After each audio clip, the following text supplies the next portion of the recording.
In this video, we will begin working on an orchestration pipeline, starting with updating your deployment. Over the next 6 labs, you will create the components necessary to build and run an orchestration pipeline. In the 7th lab, we will build and run the finished orchestration pipeline.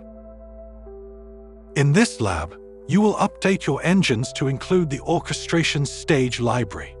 In the next lab, you will create the first of 3 pipelines and jobs that will run in orchestration.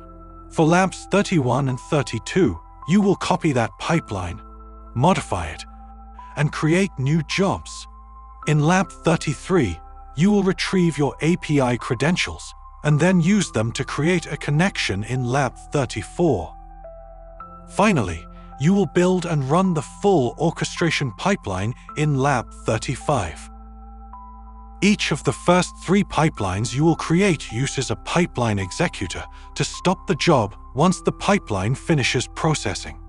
The final orchestration pipeline uses the executors to identify when the pipeline has been completed and subsequently starts the next job in the sequence.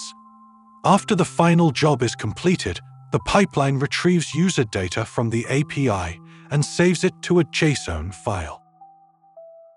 In this lab, we will ensure that your orchestrator and JDBC stage libraries and drivers are configured correctly.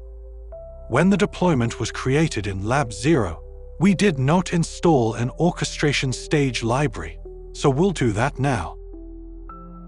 On the Deployments page, click the Global Transactions link, then click Edit. Scroll down to the Stage Libraries section. Click the link that says 8 Stage Libraries Selected. Then click the Select from Stage Libraries tab. Scroll down until you find the Orchestrator library and select it. Then click OK. Click the Save button to save your changes, and then click Restart Engines on the following page. Since you've modified the deployment, you now need to restart the engines so the newly installed Orchestrator stage library can start up. That's it. Your engine now has the Orchestrator library installed, so you can now use the orchestration stages when you build pipelines. We'll do that in our next video. For now, it's your turn to complete the lab.